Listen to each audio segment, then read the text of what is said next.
आयुर्वेद के प्रति समर्पण भाव से कार्य करने वाला संगठन की कोई स्थापना हो, ऐसा लक्ष्य और संकल्प लेकर के 1997 में विश्व आयुर्वेद परिषद की स्थापना की गई और आज लगभग 25 वर्ष लगभग पूरे होने वाले हैं। ऐसे मनीषी आदरणीय प्रोफेसर योगेश चंद्र जी मिश्र हमारे मार्गदर्शक, संरक्षक, प्रेरक, जिनका आशीर्वाद हमको निरंतर मिलता रहता है। आप राजकीय आयुर्वेद महाविद्यालय बरेली से प्राचार्य पद से आप सेवानिवृत्त हैं और विश्व आयुर्वेद परिषद में आप राष्ट्रीय आयोजन सचिव के रूप में, संगठन सचिव के रूप में आप हमारा निरंतर मार्गदर्शन करते हैं। आदरणीय गुरु जी का मैं राजस्थान इकाई की तरफ से मैं हार्दिक स्वागत अभिनंदन करता हूं एवं आशीर्वचन के लिए गुरु जी को आमंत्रित करता हूं। विश्व आयुर्वेद परिषद की राजस्थान इकाई के अध्यक्ष, सभी कार्यक्रमों में विश्व आयुर्वेद परिषद के अत्यंत पुराने समय से ही जुड़े श्री किशोरीलाल जी, तथा ये जो एक ज्ञान यज्ञ हो रहा है, उस साप्ताहिक ज्ञान यज्ञ के सभी मनीषी आचार्यगण और सभी उसमें भाग लेने वाले ऋत्विज और यज्ञ कर्मी, आप सबका सादर अभिनंदन, सादर स्वागत। वास्तव में जो शोध कार्य में प्रत्यक्ष लगे हुए लोग हैं, उन्हीं को इसमें रहना अधिक उचित था, लेकिन फिर भी एक अपने यहाँ एक व्यवस्था, एक परंपरा है और उस व्यवस्था और परंपरा में जिसको कह दिया जाता है उसको कुछ न कुछ कहना सुनना आवश्यक है। इस क्रम में मैं आप लोगों के बीच में उपस्थित हूँ। इसका समय बहुत ही सुविचारित है। अभी 2 दिन बाद, आज 10 तारीख है, 12 तारीख को इस विश्व के युवा पीढ़ी के जो आइकन पर्सन हैं, जो अपने मॉडल हो सकते हैं, ऐसे स्वामी विवेकानंद जी का जन्मतिथि 12 जनवरी, और उसके बाद में तमो गुण की प्रवृत्तियों से सत्व गुण की ओर बढ़ने वाले, तमस को दूर करके प्रकाश की ओर बढ़ने वाला जो सूर्य है, दक्षिणायन से उत्तरायण की ओर जाने वाला, ऐसा अपना पूरे देश भर में, कहीं वैशाखी के नाम पर, कहीं बिहू के नाम पर, कहीं अन्य नामों के साथ, कहीं गुड़ी पड़वा के नाम पर, अलग अलग प्रांतों में, लेकिन एक ही भावना को सामने रखे हुए कि जो नवीन आने वाला है, नवीन सूर्योदय है, वो हमारा मार्गदर्शक है।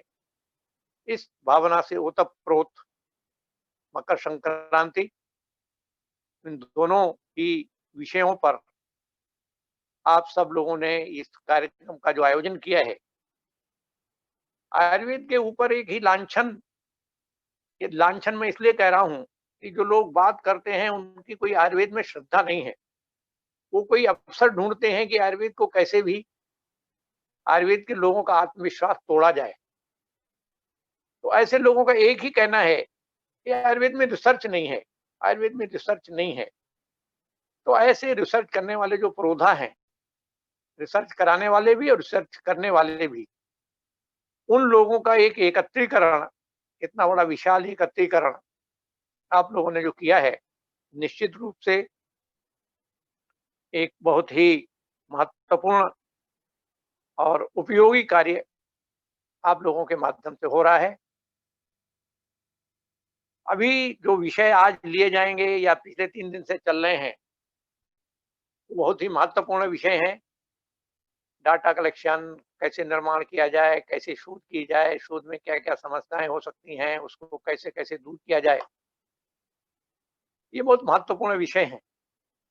लेकिन इससे भी महत्वपूर्ण विषय ये है कि शोध कार्य में जो लोग लगे हुए हैं और दूसरी ओर वो शक्तियां जो कि हमारा मनोबल तोड़ने के लिए लगी हुई हैं, उन लोगों को सामना करना ये कोई एक दिन का काम नहीं है। ये निश्चित रूप से एक बहुत बड़ा और उपयोगी काम है। तो आप लोग जो शोध के कार्य में लगे हैं, उनको मेरा एक निवेदन है। बहुत पुरानी चर्चा मैं नहीं करता। कभी चरक रहे होंगे, कभी दड़बल रहे होंगे, कभी काश्यप रहे होंगे, कभी जीवक रहे होंगे, कभी वृद्ध जीवक रहे होंगे, लेकिन ये समस्या मनोबल तोड़ने वाली हर समय रही है। काश्यप संहिता के खिलस्तान में अगर आप पढ़ेंगे, तो उसमें आया कि कनखल में लोग इकट्ठे हुए और किसी एक विद्वान ने, जीवक ने अपना ज्ञान उनके सामने प्रस्तुत किया और सब लोगों ने उस ज्ञान को बाल भाषित कह करके तिरस्कृत किया। अरे क्या आपके पास ज्ञान है, आप क्या है। फिर उसने ज्ञान गंगा में डुबकी लगाई, हालांकि ये रूपक के रूप में है, और उसके बाद में जब वो बलि पलित के रूप में प्रस्तुत हुआ, तब लोगों ने कहा नहीं नहीं, अब ये ज्ञान बहुत श्रेष्ठ है। तो वास्तव में यदि जब उसको ये कहा गया कि आपका ज्ञान बेकार है और वो उससे हतप्रभ होकर के चल देता, तो शायद काश्यप संहिता या इस रूप में, जिस रूप में हम लोगों के पास उपलब्ध है, नहीं होती। ऐसे ही हम लोगों के साथ भी है। हम लोगों के ज्ञान को तोड़ने के लिए, हमारा विश्वास तोड़ने के लिए जो शक्तियां लगी हैं, उनके सामने हमको बहुत ही दृढ़ प्रतिज्ञ होकर के, स्थिर मति होकर के लगना पड़ेगा। और मेरा आप सबसे, मैं कोई नई बात नहीं कह रहा हूं, हो सकता है जो मैं अब कहने वाला हूं या अब तक जो मैंने कहा है वो सब आप लोगों के साथ परिचित चीजें हैं। लेकिन इस देश में एक जगदीश चंद्र बसु, जो इसी पीढ़ी के व्यक्ति थे, उनका जन्म 1858 में हुआ और 1937 तक, बने अब से 80 वर्ष पहले तक उनका कालखंड रहा। गांव के विद्यालय में शिक्षा दीक्षा प्रारंभिक हुई, इसके बाद में भौतिकी में अध्ययन हुआ, विदेश चले गए। उनका मनोबल तोड़ने के लिए क्या काम किया गया कि जब वो शिक्षक होकर के, भौतिकी के शिक्षक होकर के आ गए, तब उनको कहा कि भाई जो अंग्रेजों को हम वेतन देते हैं उससे 1/3 वेतन देंगे। उन्होंने कहा कि हम पढ़ाएंगे अवश्य और वेतन एक भी पैसा लेंगे नहीं। 3 वर्ष तक उनकी श्रीमती जी उनको नाव से पार ला करके छोड़ के जाती थी, फिर जाती थी, घर का काम करती थी। आप कल्पना करिए कि 3 वर्ष तक एक भी पैसा न लेने के बाद भी उस व्यक्ति जमा रहा, और उसके कारण से वो फिर, और उन्होंने क्या-क्या चीजें बनाई। अंग्रेजों ने कहा कि नहीं भाई, हम तो नहीं मानते कि पेड़ों में प्राण होते हैं, तो उन्होंने एक कैस को ग्राफ बना दिया। उस ग्राफ के परीक्षण के समय भी उसको आत्मविश्वास तोड़ने के लिए षड्यंत्र किया गया, लेकिन उसके बाद भी वो जमे रहे। तो एक ये उनका जीवन चरित्र। एक ऐसे ही एक और व्यक्ति आया जो उसके बाद में आए। 1895 में उनका जन्म हुआ, 1948 में उनका 53 वर्ष की आयु में देहावसान हो गया। वो थे एल प्रगट सुब्बा राव। जो लोग शोध कार्य में लगे हैं उनको ये दोनों जीवन चरित्र जरूर पढ़ने चाहिए। तब आजकल तो यूट्यूब पे उपलब्ध है। ये जो एल प्रगट सुब्बा राव थे, इनका एक छोटा भाई था, उसको स्प्रू हो गया, माल न्यूट्रिशन के कारण से उसका देहांत हुआ। सब प्रकार की औषधियां देने के बाद भी जब उसको कोई बहुत लाभ नहीं हुआ, तो उसी समय इन्होंने तय किया कि नहीं, मैं इससे लड़ूंगा। और कोई बहुत अच्छा प्रारंभिक शिक्षा नहीं थी। जो जीवनीकार है वो कहते हैं कि 3 वर्ष में उन्होंने मैट्रिक पास किया, 3 अटेम्प्ट में। मैंने कैसे अति सामान्य व्यक्ति, लेकिन यहाँ से गए। आयुर्वेद से उनका इतना संबंध था कि एक आयुर्वेदिक कॉलेज था लक्ष्मीपति का, उसमें उन्होंने एनाटॉमी की शिक्षा दी लोगों को। मैंने हाई स्कूल किया, इंटरमीडिएट किया, मेडिकल कॉलेज में कहीं ना कहीं एडमिशन लिया किसी की सहायता से, लेकिन वो विदेश तक पहुंचे और वहां पर जो साइनामाइड या इस टाइप की जो कंपनी है अमेरिकन या लंदन की, उनके साथ उन्होंने एटीपी एनो ट्राइफॉस्फेट की खोज की, फॉलिक एसिड का पहले कहाँ से प्रयोग संश्लेषण किया, और एरोमाइसिन जैसा एक एंटीबायोटिक उसका संश्लेषण किया। तो मैं इसलिए ये बातें बताना चाहता हूँ कि वास्तव में साधन भी चाहिए, लेकिन साधन से बड़ी चीज है साधना, जो कि हम सब लोगों के पास उपलब्ध है। आप लोगों से मैं और कोई अनुरोध नहीं कर रहा। श्रीमद् गीता में 16वें अध्याय में जो प्रारंभ के 3 श्लोक हैं, पहले 3 श्लोकों में, 2 श्लोकों में, 3 श्लोकों में दैवी संपत्ति की रचना चर्चा की गई है। आय भयम सद्दु संशुद्धिर ज्ञान योग व्यवस्थिति। और उसी के आगे अगले श्लोक में, एक श्लोक में जो तमोगुण के हैं, दंभो दर्भो विमानश्चा, उनकी चर्चा की गई है। मेरा ये कहना है कि इनमें से किसी एक सत्व गुण को आप अपने जीवन में ले लीजिए, उसके बारे में तय कर लीजिए कि मुझे ये जीवन जीना है। सबसे महत्वपूर्ण है अभी डरना नहीं, भय मुक्त जीवन। तो ये शोध के लिए निश्चित रूप से बहुत ही बड़ी बात है। आयुर्वेद तो ये मान के ही चलता है कि चाहे भय हो, चाहे ईर्ष्या हो, ये हमारे स्वास्थ्य के लिए बहुत ही घातक है। तो हम समाज के लिए कुछ ऐसा दे सकें कि बिना संसाधन के भी उनका आत्मविश्वास बढ़ सके। तो ये जो आत्मविश्वास का गुण, धैर्य का गुण सभी शोधकर्ताओं के लिए अत्यंत आवश्यक है।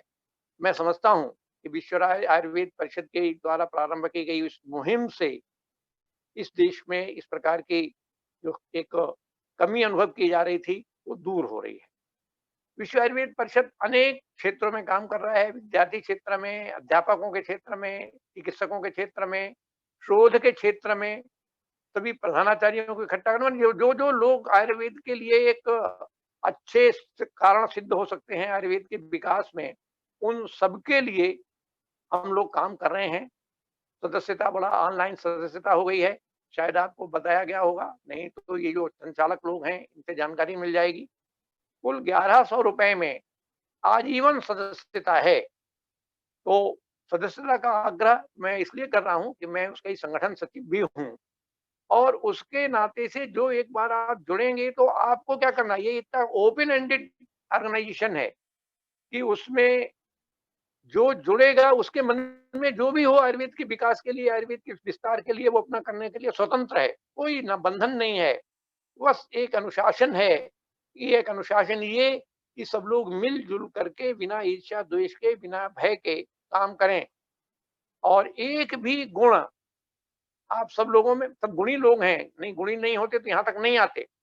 फिर भी ये फिसलन भरा मार्ग है, तो वो फिसलन भरे मार्ग को बचने के लिए किसी एक गुण की, चाहे सत्य की, चाहे अभय की, और यही गुण रसायन का जो अपना चैप्टर है उसमें भी है।